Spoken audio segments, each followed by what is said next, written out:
All right. Anyway, let's check out this CoffeeZilla video. Let's see what CoffeeZilla is talking about with regards to gambling. We all love it. I assume CoffeeZilla's videos didn't be like how great it is, right? Because one thing we're sure of on this stream is that gambling has been a key, important part of all of our lifestyles. It makes our lives better. And so this is a 34-minute video by CoffeeZilla where I assume he talks about the parts of gambling that are great that we didn't even know about.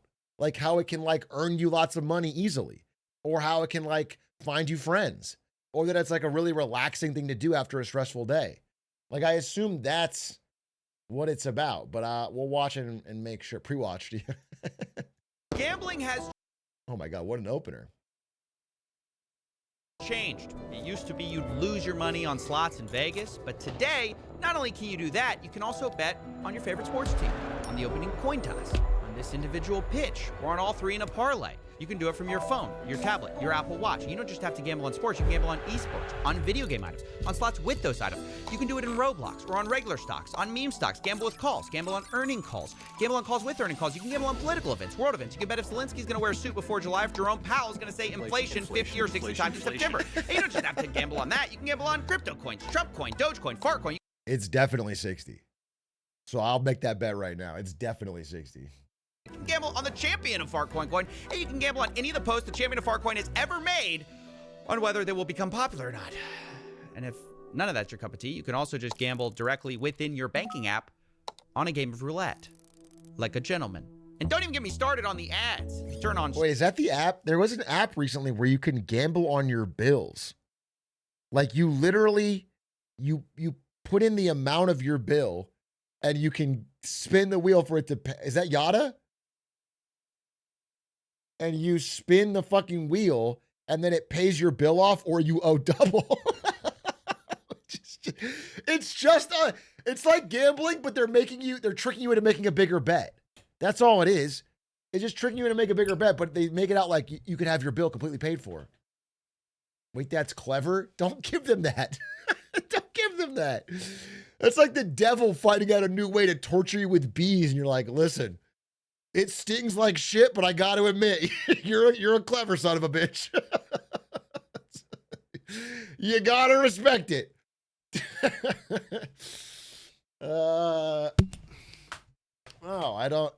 I don't think that's, you got to hand it to him with the bees. Credit where credit's due. I'm allergic and it stings like shit. Sports, esports, podcasts. Not even my favorite political show is safe. Shout out to Prize Picks, the best app to fire on sports in the game. You will be bombarded with gambling ads by every famous person you've ever heard of. DraftKings. DraftKings Sportsbook. DraftKings Sportsbook. Uh-oh. How did we get here? And is it a good thing that we're turning every spare moment of our lives into a game of chance? I mean, yes, right? That we don't have to watch the rest of it. If we know the answer is yes, then why? You know, it's like one of those long video essays where they take a while to get to the point. It's like it's kind of hype. I'm betting no. A twist. New intro for CoffeeZilla?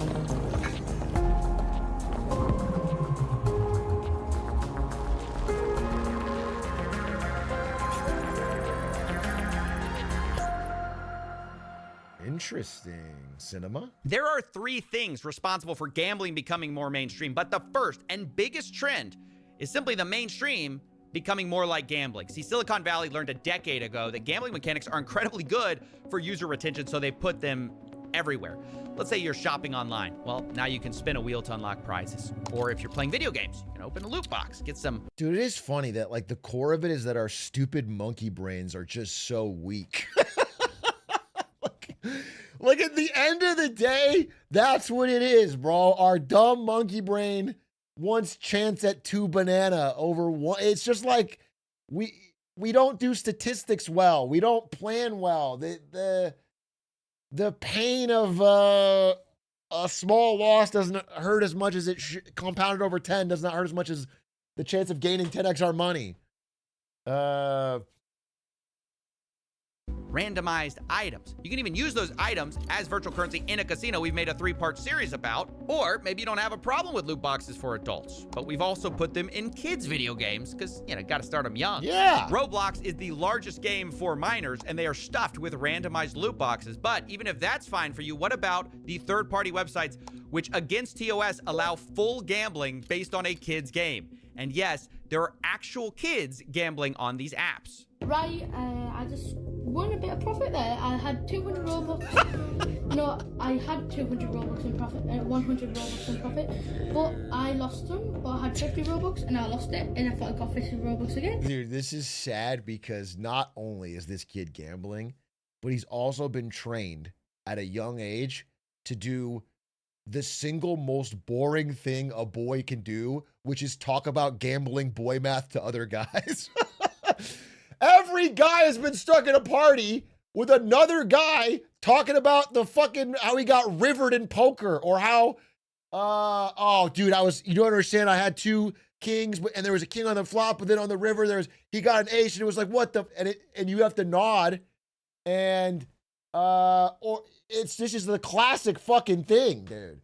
And this kid's already doing it from a young age. He should be talking about something he built in Minecraft. So on this mines, on Roblox World, what I'm gonna do is buy 40 crates now. No, not 40 crates, but like 44 crates. Wait, Ari bought me a burger. Thanks, babe. We're watching children gamble. Oh no, that's I read anything. It's sad, but they're British children. Okay.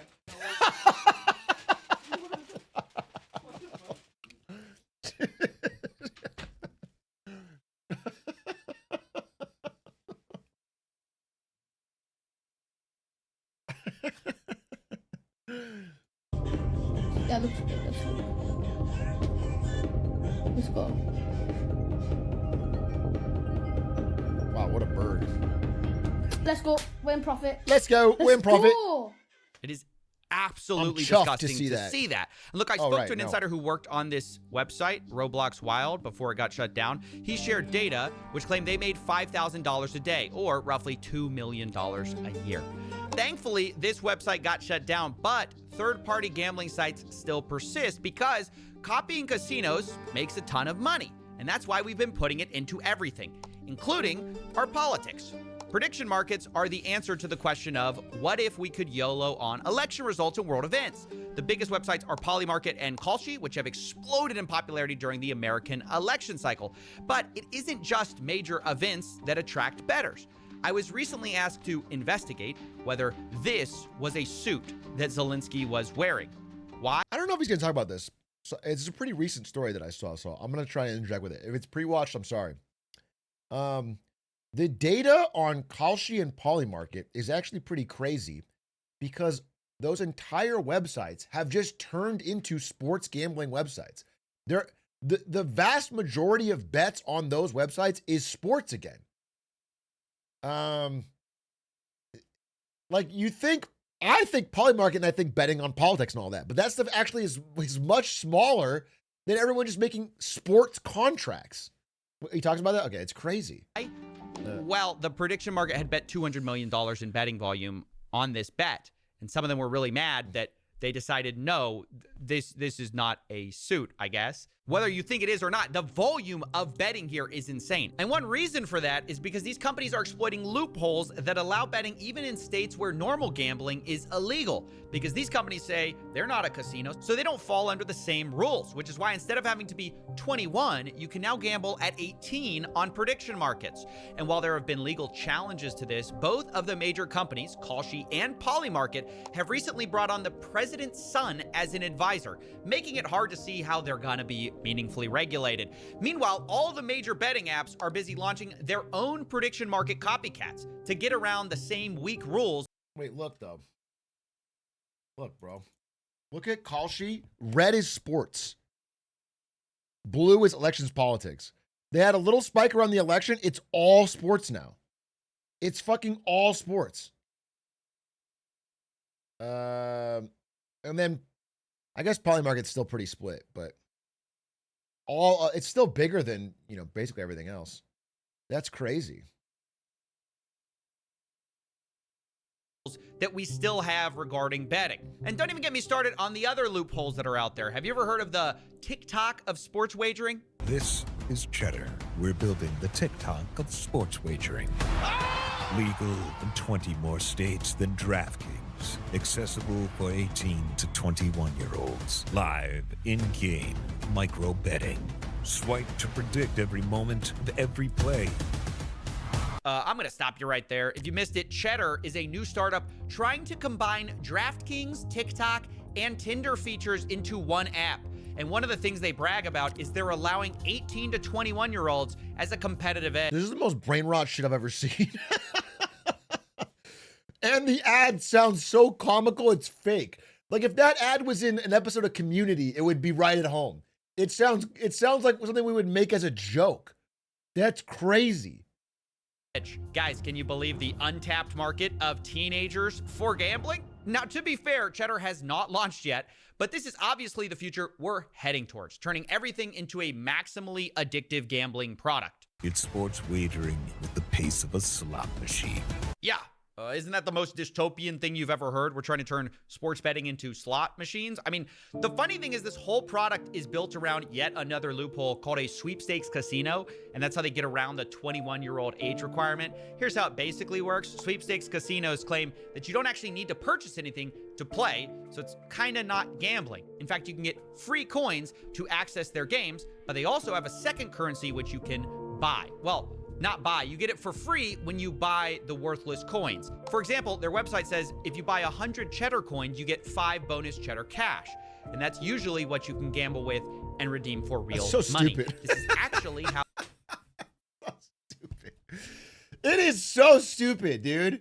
This should be like a 1-day revoked by the judiciary. It's like a single human with an ounce of intelligence and the knowledge of the law should be able to go, no, that's obviously against the spirit of the law, and you're banned. It's disgusting. It's ridiculous.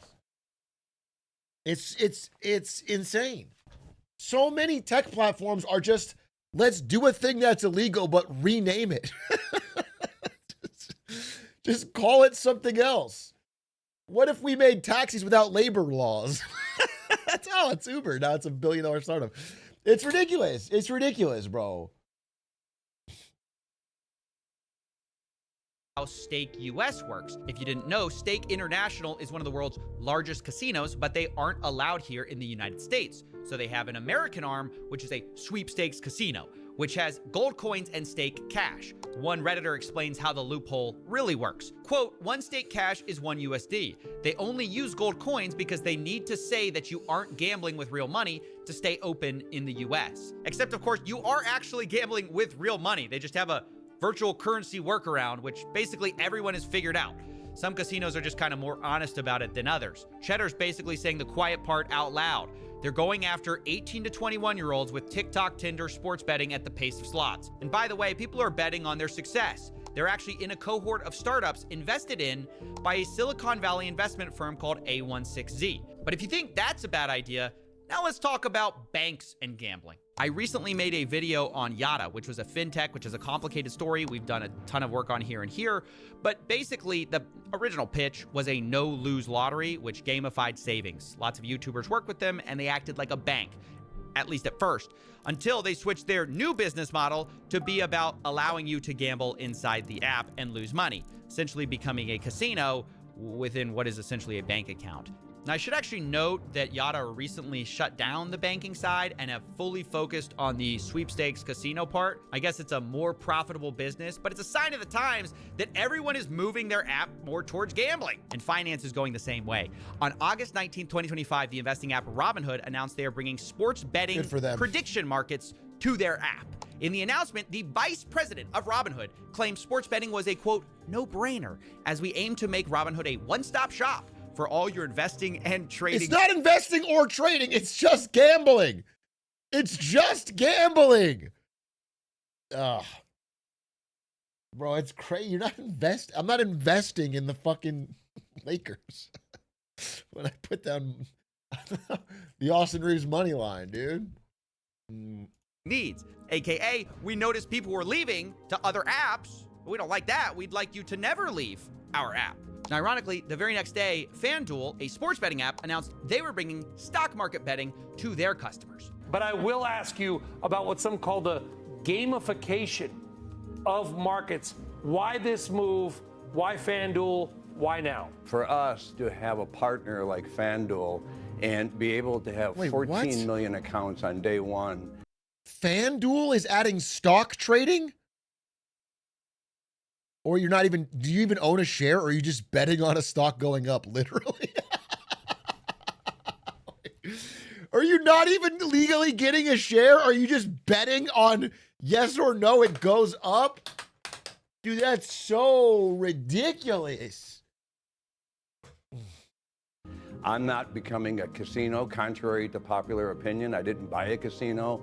These are markets that will be offered to the general public, and we think is massively exciting what it could do. And you couldn't have a more perfect image of How do you say that with a straight face, bro? Massively excited. You just say what you mean, bro. You want to make money off it. The idea that you think this is somehow like a really exciting, good thing for the world is crazy. It's obviously not. The only thing is that people on net will lose money making stupid bets, and you're going to profit. It's how finance is embracing the casinos and vice versa. Actually, correction, you can have a more perfect image, because after I wrote this, the New York Stock Exchange's owner invested $2 billion into Polymarket. So actually, this is the perfect image of where we are. And a result is a lot of young people now see the stock market as kind of more like a betting market. The most popular group on Reddit is personal finance with about 21 million followers. In second place, Wall Street Bets, where gambling on the stock market is embraced and celebrated. It grew the most during the meme stock craze of 2020, which shifted how some people thought about investing. Instead of being driven by earnings, prices, or fundamentals, people gambled on memes, attention, and vibes. People are chasing bigger returns and taking on bigger risks to do so. One measure of this is the amount of debt people are taking out to invest. Margin debt is at an all-time high of $1 trillion, which even on an inflation-adjusted basis is near all-time highs and up 5x over the last few decades. Not only that, the rapid growth of zero-day options by retail traders is also a telltale sign. It's grown 5x in volume over 5 years, we love showing that zero DTs. people are trying to gamble more. Zero-day options are the stock trader equivalent of red or black at the casino. Fast action, massive wins or losses on a single day. But if the stock market is America's casino, then meme coins are basically the back alley bookie who will break your legs. Bigger price swings, faster action. Meme coins are even more degenerate than meme stocks and pump and dump usually within... You guys are... I'm not you guys. Maybe not you. People watch me, probably not so much, but the people involved in this, and it is some of you, are so brain rotted that even a zero-day option bet on a swingy meme stock is not enough. You have to go to fucking cum coin. 3x levered cum coin. It's insane. And I know this is not even what I really believe. I know it's not brain rot. I know it's like a response. I mean, some of it is brain rot. I actually need to be more clear. But it's a response to an increasingly financialized economy, an increasing feeling that you're falling behind, so you have to make a bigger swing. But it's crazy because this doesn't work. It doesn't even work.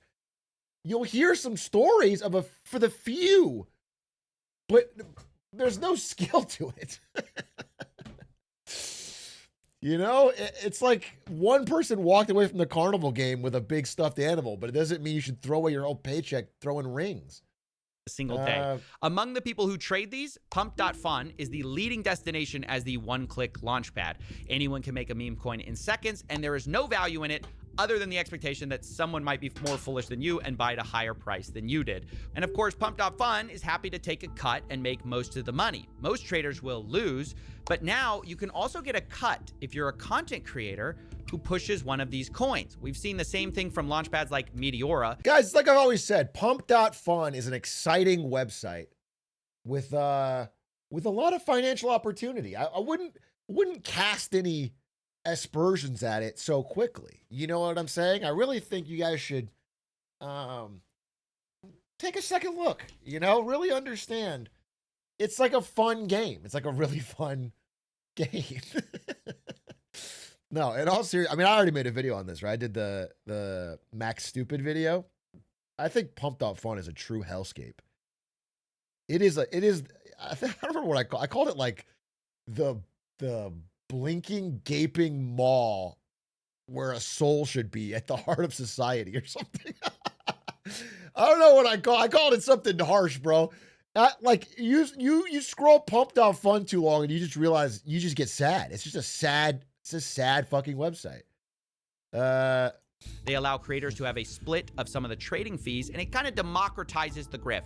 Now, anyone can farm their followers and fans for money. You don't have to be particularly sophisticated, and that's actually how Trump made millions of dollars in fees with Trump meme coin without ever selling. He just farmed the fees. And to be clear, this money doesn't magically appear. It's being siphoned away from regular people who mostly lose. It creates a sad ecosystem where most creators are racing to the bottom for attention to get their audiences to pump their worthless coins, leading to a predictable spiral where most are scamming, rage baiting, or otherwise trying to shock each other into becoming the biggest grift of the day. Jesus Christ. Cups got drained. Thanks for the 20 bandos. It's ripping. I mean, that guy was the GOAT. Just to be clear, as time has passed, my opinion on Thanks for the 20 Bandos kid has shifted. Instead of seeing him as a villain, I now see him as some sort of Robin Hood hero. You know, a voice against the insanity of the world that he's been birthed into. A man who took power back. He's a child of the times, an honest symbol. He's a Joan of Arc. 20 Bandos kid is a sign of hope, really, that you can win. You can fight back. Jesus Christ. If you've ever heard of a zero-sum game where someone has to win for the other one to lose, meme coins are negative sum because of all the trading fees. Most people, by definition, will lose. The real winner, of course, is Pump.Fun and people pushing it. According to one analysis, they've generated revenues of over $800 million for themselves, while almost none of the traders have made significant profits. According to one analysis, 0.4% of all traders will ever make over $10,000. So almost no one. So you're saying there's a chance. The reason we're going through all of this is to explain the many ways that gambling is no longer just about slots, cards, brick and mortar casinos. We've injected it into every conceivable aspect of our lives, and that has two effects. One, it's inescapable. You cannot avoid gambling by... I wouldn't say every aspect. In my yet-to-be-written short story, The Golden Paycheck, I foresaw a future where people are paid in a spun wheel that gives them either a gray paycheck or possibly a silver, gold, or purple paycheck where you get more money for that day's work.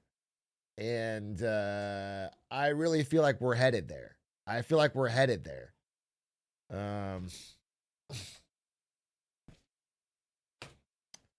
I'd love that, TBH. Dear God. But you have to understand, the gray paycheck is slightly less than you would normally earn. So let's say if you made minimum wage, the gray paycheck for that day would be sub minimum wage, but the silver gold would be above. Okay? So would you take your normal paycheck or would you spin it for a chance? I think most people, because of how brains work, they would spin it for the chance. And you talk with your coworkers and you'd be like, dude, I got a gold today. I'm going to have a great weekend. It's so depressing to think about, but it would fucking work, dude. It would fucking work.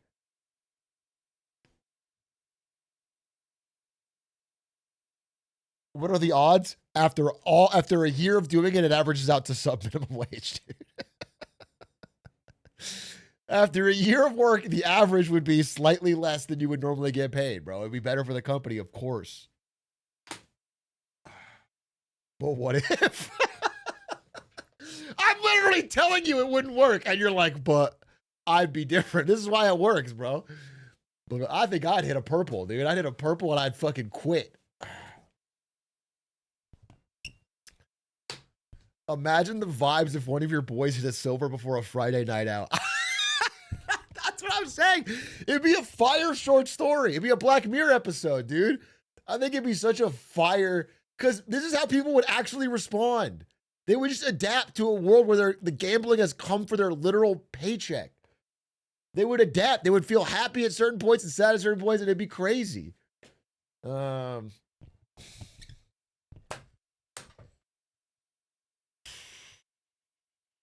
Avoiding Vegas anymore. It's literally everywhere. And then 2, it's also harder to understand and study because most researchers are studying like casinos, sports betting, but so much of gambling is not that anymore. So as we get to the numbers of this stuff, remember, everything's going to be an undercount. But it is still important to talk about those casinos, and that's where we're going to shift now. Starting with the biggest trend that has happened for these casinos, and number 2 on our reason, which is sports gambling becoming legalized. Rewind the clocks for a second back to 2018 when the Supreme Court overturned a federal ban. At the time, basically, you could only sports bet in Nevada. But after this, you can see in a few years, we've completely flipped on the issue. Most states now allow sports betting. And along with that, the advertising budgets for these companies is absolutely enormous. DraftKings, FanDuel, Underdog, Prize Picks, they've spent hundreds of millions of dollars getting celebrities and influencers to push their product every year. And man, has it worked. As I'm writing this, the #1 sports app on the App Store is not sports. It's not ESPN. ESPN and the NFL are second and third. The #1 sports app is actually DraftKings. And in the top 10, half of those apps are sports betting, which is insane. There are 2 reasons for this. Obviously, 1, hundreds of millions in advertising, but the second is what are called inducements, which is when these apps will incentivize players to download them and place a bet, sometimes literally offering what seems like free money. I want to flashback here for a second and see what I said in 2023. You can't gamble on meme stocks. What's going to happen in 2023? If all these things go to zero, they're going to gamble on actual gambling. The year of sports betting. People are going to get into sports betting in a major way, and in fact, already are. Almost every state has now legalized it. This happened within like a few years. In New York, which legalized gambling, they're setting all-time records. So young. $16.2 billion already being gambled in Empire State and New York alone. And the sports leagues, NFL, NBA, etc., have finally figured out how to be involved, how to profit off it, how to utilize it in a way that benefits them, and so they're on board as well. Hopefully, people that do choose to bet won't make bets like this one. The Chargers choked massively last night, and this guy bet $1.4 million when they were up 27-0 to win $11,000. And then Jacksonville came back and won 31-30. So he lost $1.4 million. The risk was so high to win so little. And they're talking about one big thing, which is going to be micro betting. What they want to do is basically have you have your phone out during the games at all time and micro bet on basically everything. Because they've realized that's where the real money is. Getting the average Micro bets.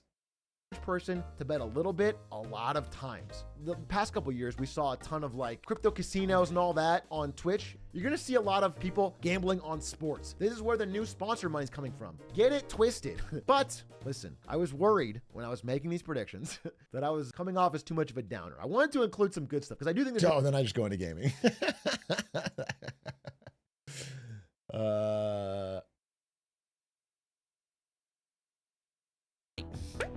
It's got an NFL offer. Don't play with me. Just turned $5 into $150 in bonus bets. Nice. New customers bet $5, get $300 in bonus bets if you win. New customers get risk-free bets up to $2,000. Now look, the reason casinos do this is kind of obvious. If they can make you place one bet, they're more likely to place the second, third, and 100th.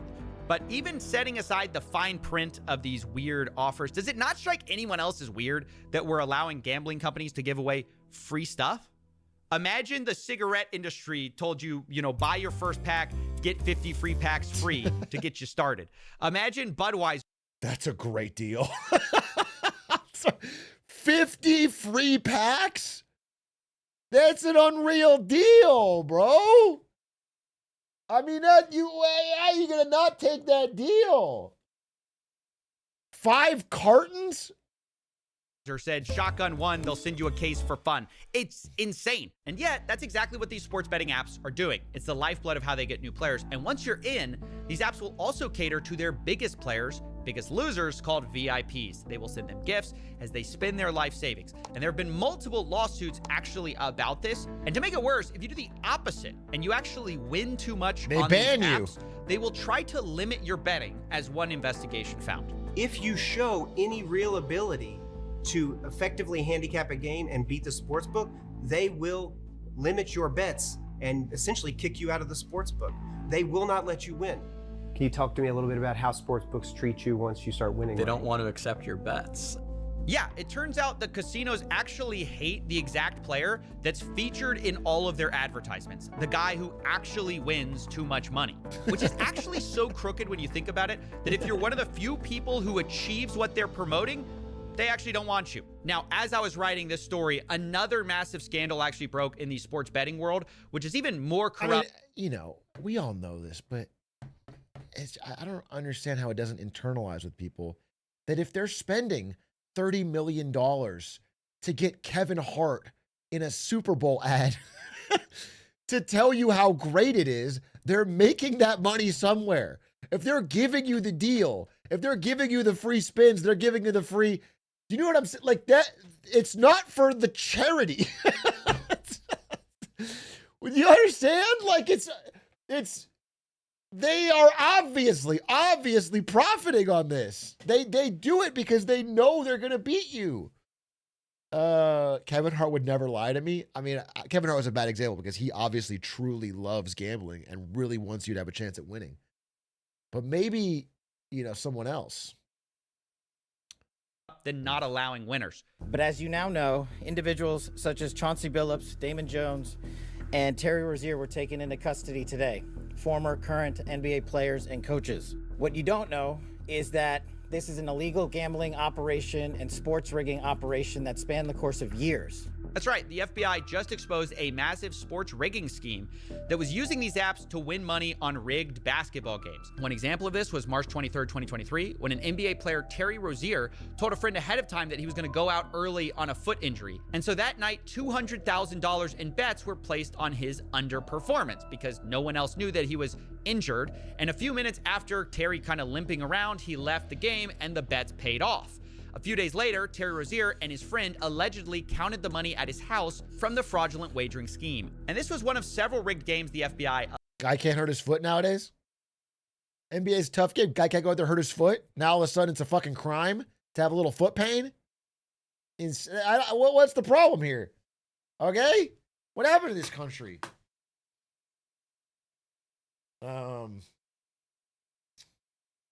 There's a good one. I saw this clip recently on like our NBA. I forget the player. It's like a Warriors player, right? And the Warriors are up by like 13 points. But the spread on the bet is 12. So like everyone else on the bench for the Warriors is like smiling, laughing, barely watching because it's over. There's only like 5 seconds left. But this one player, I forget the name.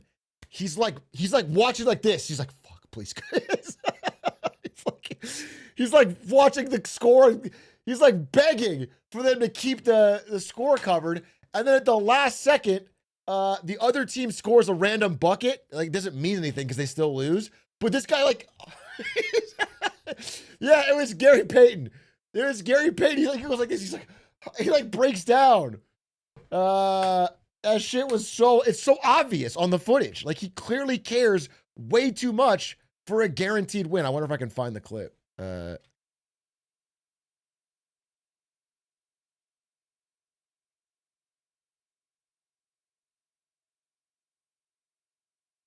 There's been a lot of... Yeah, this is it. Gary Payton. Sorry.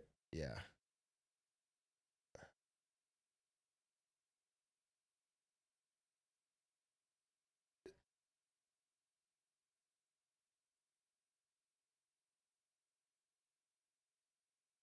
Well, you gotta watch this.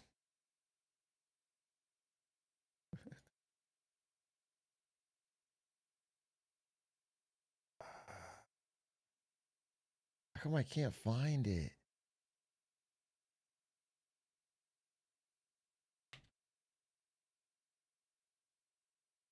Does anyone have the clip? It was pretty big on Reddit relatively recently.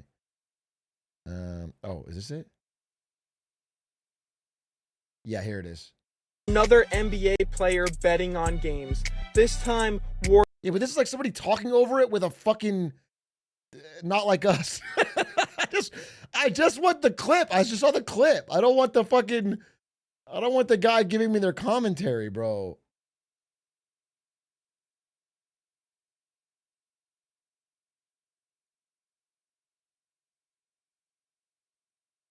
Maybe this is it. Warriors Gary Payton Jr. Check this shit out. So the Warriors are up by 12 right now. The spread of this game, you guessed it, minus 11.5. So they're going to the free throw line for 2. But check out Gary Payton on the bench, sweating this one out. You can tell this man has Warriors minus 11.5. So they have 2 free throws to move this game to 14. But if you slow it down, you can literally see Gary Payton saying it. They might have to shoot again. Oh my God. Why would that concern you, Gary? Of course they're going to go down and shoot. They're losing. So here are the free throws. They make the first one. This moves to 13. But at this point, any bucket, the Wizards still cover. So we need one more free throw here. You can see Gary Payton sweating it out on the bench. If we're going to get Malik Beasley, let's get Gary Payton too. Makes the second free throw. Warriors go up by 14. As long as it's not a 3, the Warriors cover. No threes. What do you know? At the buzzer, the Wizards hit a 3 and they cover the 11.5. Now check out Gary Payton's reaction. Like his team won, but he's melting down, bro. It's like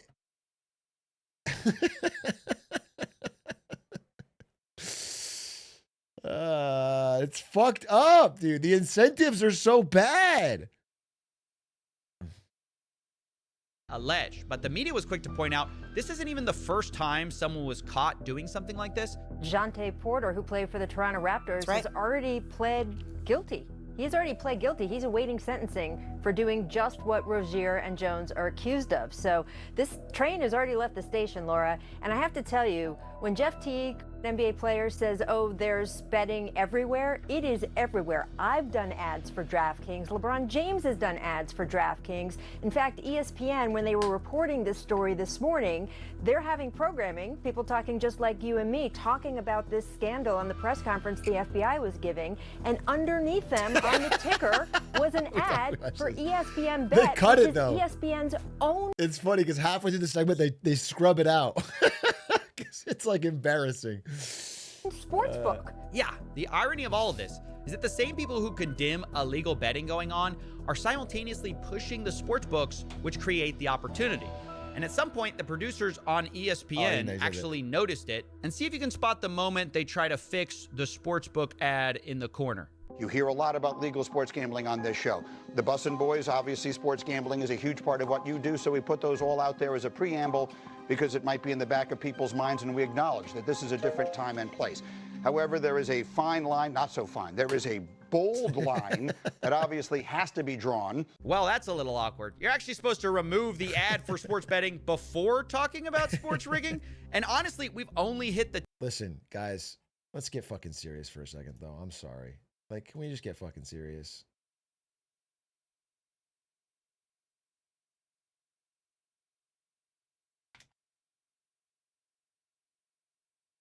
Like, this platform has become all about the fucking money. And honestly, I'm fucking sick of it. Twitch used to be about the connection between the viewer and the content creator, okay? It was about me sharing my thoughts and experience with you. And now it's become all about a transaction. It's become all about your money flowing into my pocket, okay? And I'm fucking sick of it, to be quite honest. We need to get back to the way things used to be, okay? Oh, sorry, I just gotta... Finally, someone's speaking up.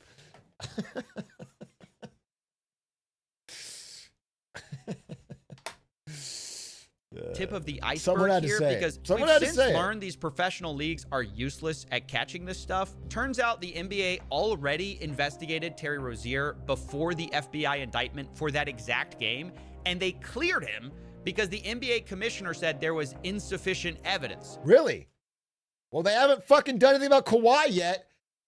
I guess there's insufficient evidence for that. You fucking soulless fuck! Thank God Luka Doncic and Austin Reeves are so good, or I would hate the NBA right now. But unfortunately, I can't help myself.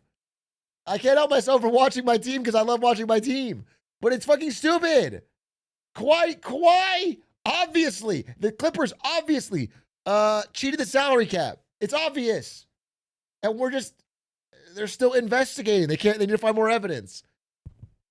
It's crazy. You are from Phoenix? I'm from fucking 13 states, brother. I live here now. That's what I got a fucking house. Ultimately concluded that there was insufficient evidence despite that aberrational behavior to move forward. Right. So even with aberrational activity, they had the right game, the right guy, and the NBA couldn't find enough evidence. I mean, the more money that goes into sports betting, the more this will be a problem, and the leagues are clearly not equipped to handle it. But people just look the other way because the money's too good. And I want to now address the size of these betting markets because they're absolutely enormous in ways most people don't understand. And to get our heads around it, we're going to look at some survey numbers. One study estimates that 22% of all Americans and almost half of men my age have an online sports betting account. Another estimates that 1 in 4 people have placed a bet on sports and 1 in 5 have placed a bet in the last year. Like with all surveys, there's margins of error here, but the data mostly agrees. Sports betting is very widespread and extremely popular among young men. And for the ones who get addicted, it's financially devastating. One recent study looked at Americans' finances before and after sports betting was legalized by their state. They found that bankruptcy rates rise approximately 10% after legalization. Christ! Another paper looked at financial stability, noting we have 10% higher bankruptcies in states that legalize sports betting. That's crazy. That's such a bigger increase than I thought. Wow, that's wild. I actually did not know that stat. I do know the stat that the number of young people showing up to Gamblers Anonymous has never been this high. And if you flash back 5 years, it wasn't even on the radar. Almost nobody under 45 ever showed up to a Gamblers Anonymous 5 years ago. It was all like older people who sports bet, like in Vegas and sportsbooks. It was no young people. Now it's like primarily young people. That for households that do bet, they spend on average about $720 a year sports betting. And the study found that for every dollar someone deposits for betting, there's a reduction in net investments of just under $1. As people gamble more, they invest less, which means their financial future is worse. Makes sense. But this is especially true of problem gamblers. Gambling is or investing. Gambling addicts. To be clear, this is not something that affects all gamblers. Roughly 1% of the world population suffers from this. It's more common among people who bet regularly and bet online. Two of the things that sports gambling encourages. Problem gambling. Bro, if you have that gene, I do think it probably is genetic to be a true gambling whale. If you have that, you're in a hellscape. The world has become a constant series of traps to part you with everything you've got. Even if you don't play, like whether you play a video game, bro. Anything that you play is like constantly trying to turn you into a fucking whale and take it all. It's ridiculous. I think I have a somewhat addictive personality. I think I do. I don't play games like WoW for that reason. I don't think but I never had a gambling problem, but I think and I already have to avoid certain things because I just don't want to get addicted with my time and money. But I can only imagine, dude, if it was worse. Everything would be trying to get me. Completely obliterates people's finances and affects more than just the gambler because as they beg, borrow, or What things do you avoid? I mean, like I've never gambled outside of Vegas. I'm sorry. I do gamble with like friends. We play poker game or whatever, but I don't gamble like on my phone. And then I avoid WoW because I played WoW for a summer in 2007 or 6. And I literally blinked and my whole summer was gone. And then we moved, and thank God we moved because it broke me out of the funk, and I just had a chance to start. 6'7", by the way. That was a subtle reference for the real ones. Yeah, I just blinked. I just installed WoW. I was like, oh, let me try this and play with some friends. And I blinked, and the entire summer was gone. I think I'd played it all day, every day for a whole summer. And I was like, wow, that was crazy. And so I've avoided it ever since. I remember even Minecraft. You know, nobody here is old head enough to remember this, I don't think, because this really is before I even streamed. But in the very earliest days of, you know, me, Lud, some of the Yard Boys hanging out, we had a Minecraft server, and I had never even played before that, and I got so addicted. Like they would log off and log back on, and I had been on all night building shit. I learned redstone. I built like this whole fucking redstone. Yeah, I built the pick. Yeah, I made a video on this. I built an underground giant scale model of the diamond pickaxe that Ludwig had tricked me into throwing into the lava. It was it was crazy. I got addicted. I just grind something when I get focused on it, so I got to be careful. But if it was like that for slots or something, I would lose so much money. Steal to continue their addiction, they affect everyone around them. And I do mean steal. Roughly half of gambling addicts will commit a crime, and most of those crimes are to continue gambling, often leading to a spiral where the addict doesn't see a way out, which is why... Is it a crime to, like, steal from your friends and family around you in order to gamble? No, right? Because you'll probably win it back, and then you both win. Listen, if I have $0 and you have $100, and I steal that, double it, and give it back to you, now we both have $100. I've created free money. Do you understand? How's that a crime? It's victimless. Do you get? This doesn't make any sense. Speaking of that, not to jump into any drama, but I've heard that the very famous North American Counter-Strike player Stewie 2K is at least accused of being a bit of a gambling addict and like borrowing CSGO knives in order to trade and sell and gamble. Pretty fucking insane, bro. Because that was very well paid and very famous. I'm very surprised that he must be an addict. That's such an insane route to take.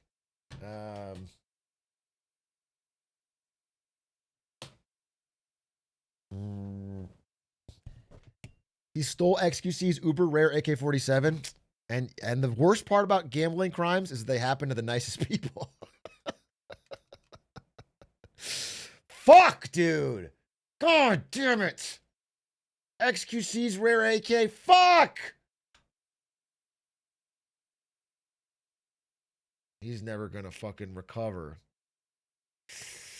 How do you steal a skin? I assume it. I think he has to borrow it, you know, to play in a tournament or something, and then didn't return it and used it to gamble or sell. Problem gambling has one of the highest suicide rates of any substance addictions. Full stop. I don't get it. You know none of this matters, right? Yeah. Not to a clanker, I guess. You tried this before with Roulette, CS2, and it did nothing. Yep. No, literally, I mean nothing. Absolute silence. All the moralizing, the anti-gambling. You're wasting your time. Yeah.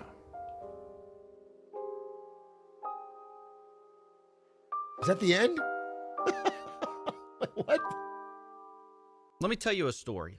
A year ago, I was offered $20,000 to do a video by casino. Now, I said no and made a whole series about it, but what I didn't tell you is that later I was offered $1 million to cover my legal fees in an ongoing case. Now, this was offered by a person who said they wanted to remain anonymous, no strings attached, very nice person.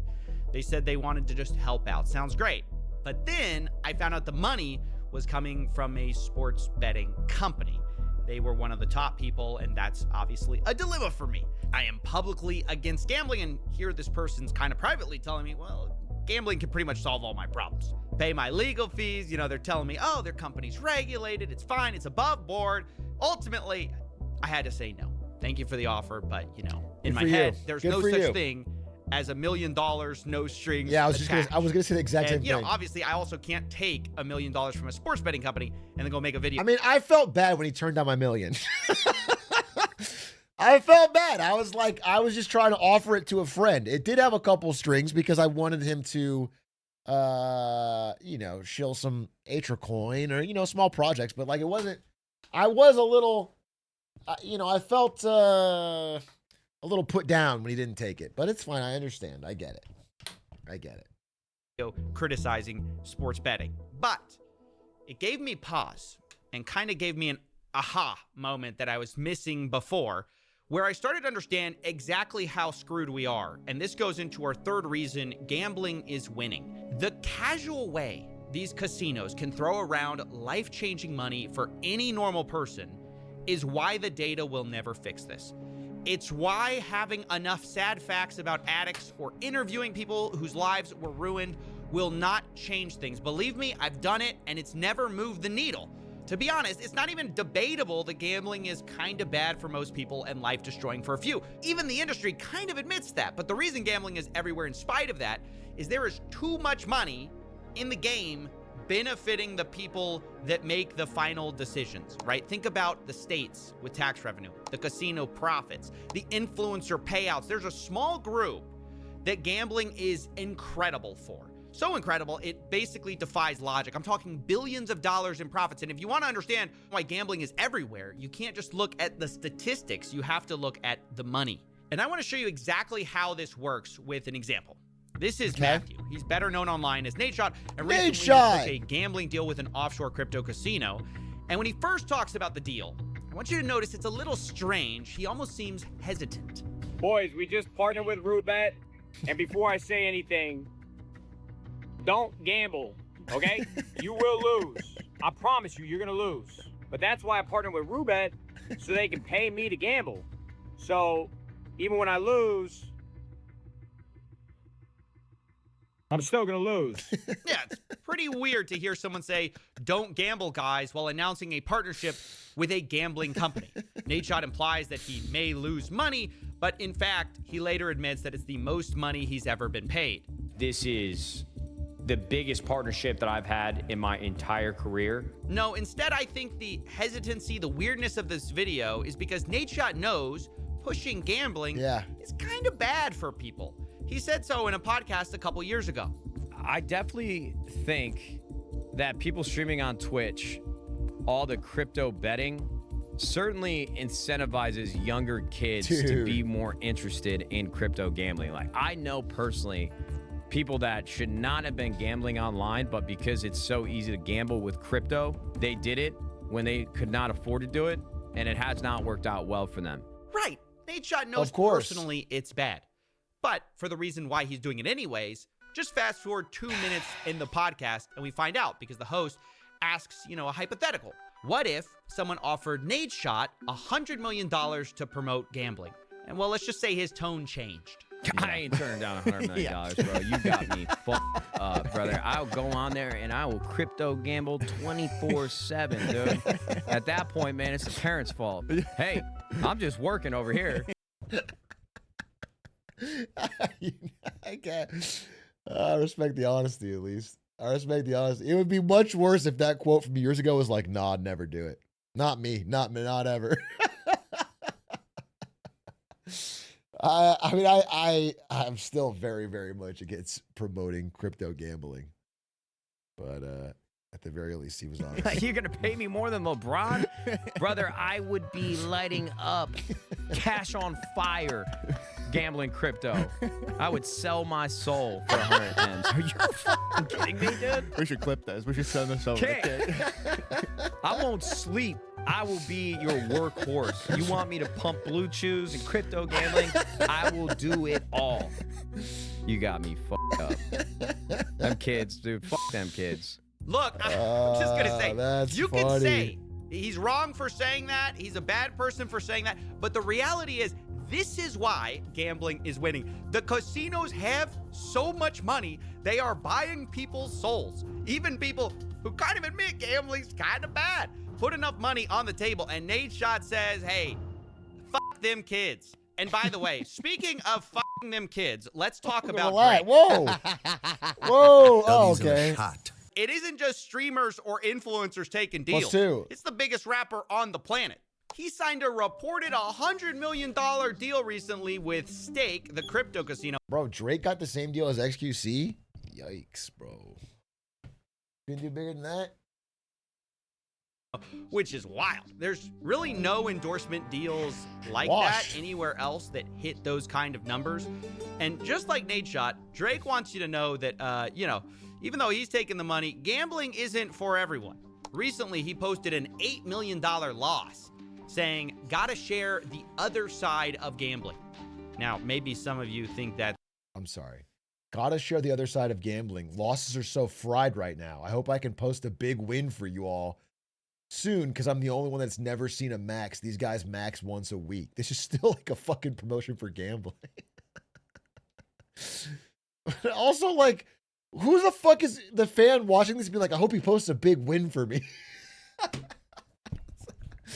God, I hope Drake posts a big win for me. If Drake wins $8 million on a bet, I'll feel great all week. What the fuck is going on? Gotta share the other side of gambling. Now, maybe some of you think that's brave, but to me, I see that and go, Drake, that is the only side of gambling for most people. If any normal person lost $8 million, their life is over and their legs are broken. You're the only one with another side to this whole thing. Where, to be clear, that other side is reportedly getting paid $100 million. And to be clear, like, it's a lot of people taking these deals. I'm not trying to single anyone out. Let's also take Kevin Hart, right? One of the world's smallest comedians. He pushes DraftKings.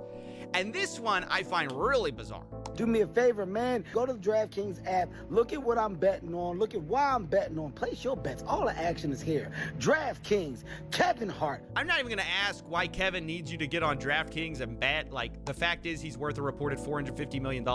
But the real thing I find so gross about this is that Kevin Hart has gone on podcasts and talked about the need for financial literacy. He talked about this on Joe Rogan. The biggest problem within our community is knowledge. We don't know. Debt is welcomed because it's celebrated. That's all we know. The knowledge isn't given. So it's not till you obtain that knowledge and understanding that you go, oh, this is why you put money up. This is how you increase versus decrease. Oh, this is how you earn on your money. Oh, wow. I can gain wealth by investing in what? The stock world is what? How many people partake in the stock world? And is there a part that isn't necessarily gambling? Is there a low risk part? The information isn't there. Yeah, Kev, maybe the information isn't there on the stock market part, which isn't gambling, because you're too busy telling them about actual gambling. Understand that Kevin Hart is not just a guy who sometimes talks about it on podcasts either. He has a whole partnership, an actual partnership with Chase Bank, where they ran a campaign to improve financial literacy. But then Kevin goes on the side and he's pushing DraftKings, which preys on people's financial illiteracy. And while we're talking about small comedians with big bank accounts, let's talk about Joe Rogan too. And listen, I'm not trying to be high and mighty with all this stuff. I know it sounds a bit like that, but believe me, I am eye level with these guys, okay? I'm very short too. You can't tell behind the $10 million studio desk, but no offense is intended here. We got to discuss, though, how the biggest comedians in the world, biggest, smallest comedians, are pushing DraftKings. Didn't Joe get a $250 million deal from Spotify? He did? I didn't realize before this video, like, how many gambling ads he has been running recently. In the month of September alone, there were 11 DraftKings ads in 14 videos. And with Joe especially, it's weird because he's the guy who rants against big pharma's. Just to be clear, one of the first things Vox asked for Lemonade Stand was, will we do gambling? Because they're the biggest deals. And we said no. We said we'll only do drugs. Drug ads, predatory loan ads. We will not do gambling. We have our fucking standards. We're going to get these people hooked on pills. We are not, they need the finances for, it's the old fashioned way. It's the old fashioned way, bro. You gotta start somewhere. No, it is fucked up. I mean, the real reason is, this is why creators do it, is the downside is not there. People talk shit, but it doesn't change your viewership or anything. It doesn't, nobody, people go, oh, I'm disappointed. Well, they don't leave. I don't know what it is. It's Joe Rogan doesn't